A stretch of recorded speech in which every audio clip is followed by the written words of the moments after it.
Hello everyone, আসসালামু আলাইকুম। Welcome back to Irin Parvin recipe. নিয়ে চলে আসলাম নতুন একটা রেসিপি। আজকে একটা মিষ্টি রেসিপি করে দেখাবো, বা মিষ্টি জাতীয় নাস্তার রেসিপি। এটা খুব সহজে 3টি উপকরণ দিয়ে করে নেওয়া যায়, বেশি ঝামেলা নেই করতে। আশা করছি এই মিষ্টি জাতীয় নাস্তা বা মিষ্টি রেসিপিটা আপনাদের পছন্দ হবে। পছন্দ হলে লাইক, কমেন্ট, শেয়ার করে চ্যানেলটিকে সাপোর্ট করবেন, পাশেই থাকবেন। এরকমই আরও নতুন নতুন রেসিপি যদি দেখতে চান তাহলে আমার পেজটিকে সাবস্ক্রাইব, ফলো করে রেখে দিতে পারেন। এখানে মেজারমেন্ট কাপের 1 কাপ ময়দা নিয়েছি। এটা অবশ্যই ময়দা দিয়ে বানাতে হবে, আটা দিয়ে করলে ভালো হবে না। সামান্য একটু লবণ দিয়ে দিলাম, আর 1 টেবিল চামচ তেল দিয়ে দিলাম। দিয়ে এটাকে ময়ান করে নিব। খুব ভালোভাবে ঘষে ঘষে ময়ানটা করে নিতে হবে। হাত দিয়ে এভাবে দলা পেকে আসলে বুঝে যাবেন যে ময়ানটা রেডি হয়ে গেছে।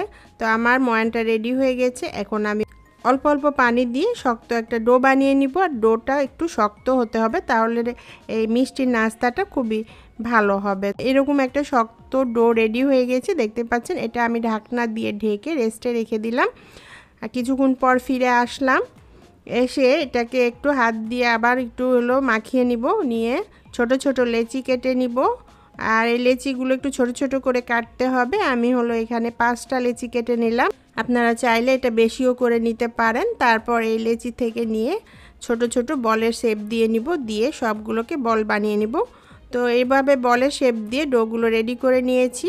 আর এখানে আমি একটা ডো নিয়ে শুকনো আটা দিয়ে মিডিয়াম সাইজের একটা রুটি বানিয়ে নিব। রুটিগুলো বেশি বড় করব না, মিডিয়াম সাইজের বানাবো। আর একইভাবে আমি 5টা রুটি বানিয়ে নিব। রুটিটা কতটা পাতলা করে বানিয়েছি দেখতেই পাচ্ছেন। একইভাবে আমি 5টা রুটি বানিয়ে নিলাম। আর প্লেটের ওপরে একটু শুকনো আটা ছড়িয়ে দিয়ে তার একটা রুটি দিয়ে আবার রুটির ওপরে শুকনো আটা দিয়ে একইভাবে 5টা রুটি এভাবে রেখে দিব। তাহলে পরে একটা রুটি আর একটার সাথে লেগে যাবে না, বা পরে উঠানোর সময়তে কোনো সমস্যা হবে না। একটা রুটি আমি পিঁড়ার ওপর রেখে দিলাম। দিয়ে এটার উপরে 1 চামচ তেল দিয়ে দিলাম। তেলটা ভালো করে মাখিয়ে নিয়ে তার উপরে শুকনো আটা ছড়িয়ে দিয়ে আবার হাত দিয়ে এটাকে আমি ভালো করে মাখিয়ে নিয়ে রুটির সাথে লাগিয়ে দিলাম। দিয়ে তার উপরে একটা রুটি দিয়ে দিলাম। তো একই প্রসেসে আমি প্রত্যেকটা রুটির ওপরে তেল দিব এবং শুকনো আটা দিব, দিয়ে মাখিয়ে নিয়ে তারপর একটা করে রুটি দিব। আর এইভাবে আমি 5টা রুটি এটার উপরে সেট করে দিব। তো আমি এখানে 5টা রুটি সেট করে দিয়েছি। আর এটাকে আমি হাত দিয়ে একটু চেপে চেপে একটু সাইডে বড় করে নিব। হাত দিয়ে প্রথমে চেপে নিতে হবে, এরপর বেলন দিয়ে এটাকে ভালো করে বেলে নিয়ে একটা বড় রুটি বানিয়ে নিব। তো রুটি বানিয়ে নেওয়ার পর এখানে আমি আবার তেল দিয়ে দিলাম। আর উপর থেকে শুকনো আটা ছড়িয়ে দিয়ে এটাকে আবার ঘষে ঘষে রুটির সাথে বা তেলের সাথে মিশিয়ে লাগিয়ে দিব। আপনারা চাইলে এখানে তেল আর ময়দা একসাথে মিশিয়ে নিয়ে একসাথে ব্যবহার করতে পারেন, ব্যাটার বানিয়ে নিয়ে। তা আমি তেল আর শুকনো আটা দিয়েই করে নিলাম।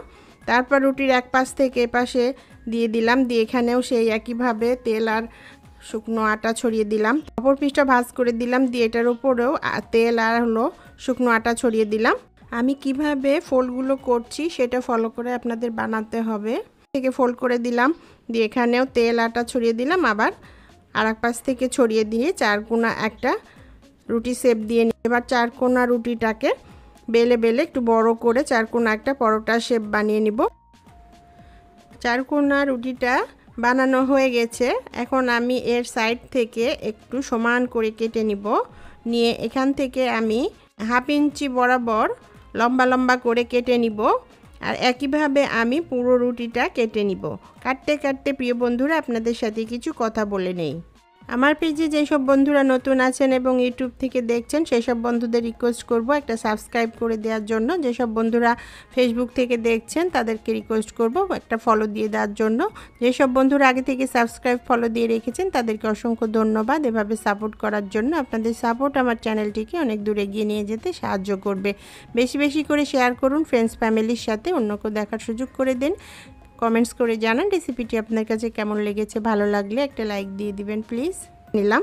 এরপর লম্বা লম্বা টুকরোগুলোকে আবার আমি ছোট ছোট করে পিস করে নিলাম।